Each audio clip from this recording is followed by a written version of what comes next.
गोटातली एक ही मोठी अपडेट येते ती म्हणजे राज्यसभेसाठी काँग्रेसकडून पुन्हा चंद्रकांत हंडोरेंना उमेदवारी मिळू शकते। तर काँग्रेसच्या गोटातली एक महत्त्वाची अपडेट येते, चंद्रकांत हंडोरेंना उमेदवारी जी आहे ती पुन्हा जाहीर झाली आहे। राज्यसभेसाठीची त्यांची उमेदवारी जाहीर झाल्याची माहिती समोर आली आहे।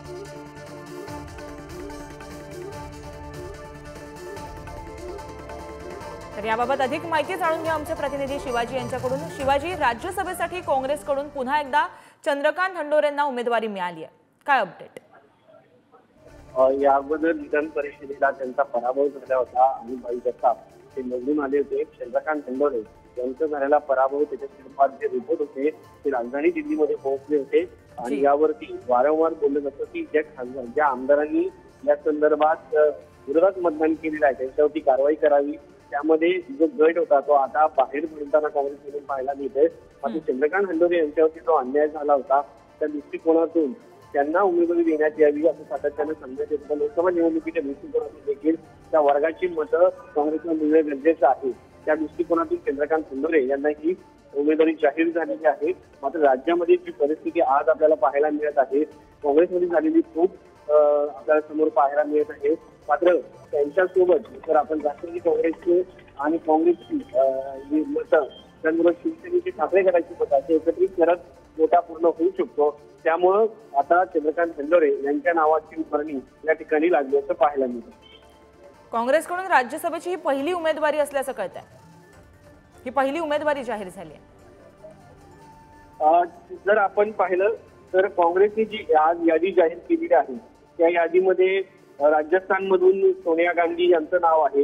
दुसरीकडे जर पाहिलं तर 4 राज्यांची ही यादी जाहीर झालेली आहे आणि या राज्यांमध्ये बिहारमध्ये डॉक्टर अखिलेश प्रसाद सिंग, हिमाचल प्रदेशमधून अभिषेक मनु सिंघवी आणि महाराष्ट्रामधून चंद्रकांत हंडोरे ही 4 नावं जाहीर झालेली आहेत। आणि आज सोनिया गांधी या राजस्थानमधून अर्ज दाखल करणार आहेत। बिहारमधून डॉक्टर अखिलेश प्रसाद सिंग आणि अभिषेक मनु सिंघवी हे जे वकील आहेत, ॲडव्होकेट आहेत, त्यांना हिमाचल प्रदेशमधून उमेदवारी देण्यात आलेली आहे आणि महाराष्ट्रातून चंद्रकांत हंडोरे यांना उमेदवारी देण्यात आली आहे। General secretary KC. वेणुगोपाल यांच्या सहीचं हे पत्र आहे आणि त्यांनी ही उमेदवारी जाहीर केली आहे। त्यामुळे आता महाराष्ट्रातून चंद्रकांत हंडोरे हे आपला अर्ज दाखल करणार आहेत, कारण त्यांना विधान परिषदेच्या निवडणुकीमध्ये काँग्रेसच्या आमदारांनी मतं मिळाली नव्हती, हुकली होती, त्यामुळे त्यांचा पराभव झाला होता। आणि हा पराभव झाल्यानंतर आता प्रामाणिक काँग्रेस पक्षाची विचारधारेला राहिलेल्या नेत्याला या ठिकाणी उमेदवारी देण्यात आलेली आहे। जी शिवाजी, दोन्ही बाकीच्या पक्षांनी आपली जी उमेदवारी आहे ती गुलदस्त्यात ठेवली आहे, मात्र काँग्रेसकडून पहिला उमेदवार जाहीर करण्यात आलाय। सर्वात आधी उमेदवारी ही जी आहे ती जाहीर करण्यात आली आहे। तर या बातमीकडे आपण लक्ष ठेवून असणारच आहोत। तर राज्यसभेसाठी काँग्रेसकडून चंद्रकांत हंडोरेंना उमेदवारी पुन्हा एकदा मिळाली आहे।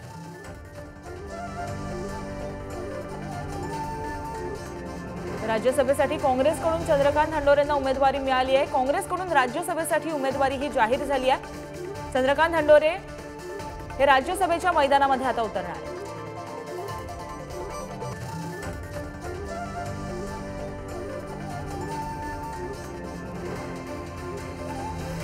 तर निवडणुकांच्या पार्श्वभूमीवर विविध पक्ष आपली उमेदवारी जाहीर करण्यासाठी विविध नावं चर्चेमध्ये असताना आपल्याला दिसतात। अशातच महाविकास आघाडीमध्ये 2 पक्ष जे आहेत त्यांनी उमेदवारी गुलदस्त्यात ठेवली आहेत, मात्र काँग्रेसची ही पहिली उमेदवारी जाहीर झाली आहे।